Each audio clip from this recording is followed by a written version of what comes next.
Hello, ladies and gentlemen. We've got a few special guests today. Our first guest is a man that thinks American colonies should be a collection of independent states. Ladies and gentlemen, please welcome John Adams. You suck!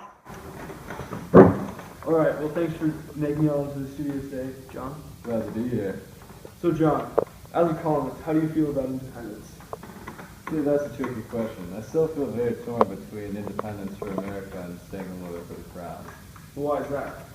Well, the loyalty to Britain we once had is somewhat diminished due to our tax increases with the Stamp and Sugar Act as well as the Boston Massacre. The Stamp and Sugar Act were put in place because of Britain's economic state after the French and Indian War, in which Britain gave more land to the West. And the Boston Massacre was brought up upon the colonists due to their drunken rioting and harassment to British soldiers.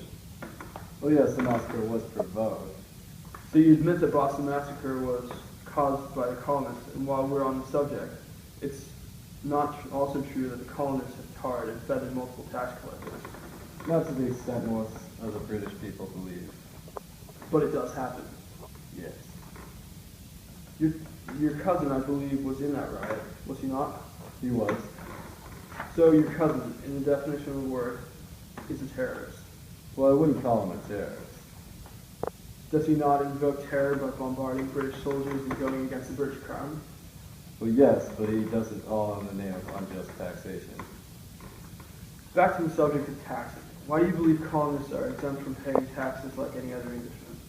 Well, I feel this is a British problem and Britain should solve it by itself. Britain helped you rid a possible threat like France, and you gave new lands to settle after the level of debt dropped to a point of economic stability in Britain. And you think you don't need to help with Britain's economy? Well... Sorry, Jan. That's all the time we have. Ladies and gentlemen, Mr. Adams. Boo! Our second guest, likely to have a different opinion, Mr. Redcoat. Boo!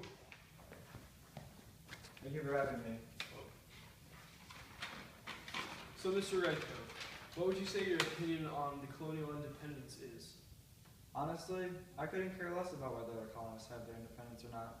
I'm just here to give them a monthly pay. So really all you're fighting for is money? That would be correct. Yep. Yes. So, explain to me what would happen if the colonists won the war tomorrow. Well, I presume I would just sail back to my home in England, live the way I did before coming to this godforsaken place. Right, well, that's all the time we have. Thanks for coming today, Mr. Redcoat. Pleasure being here.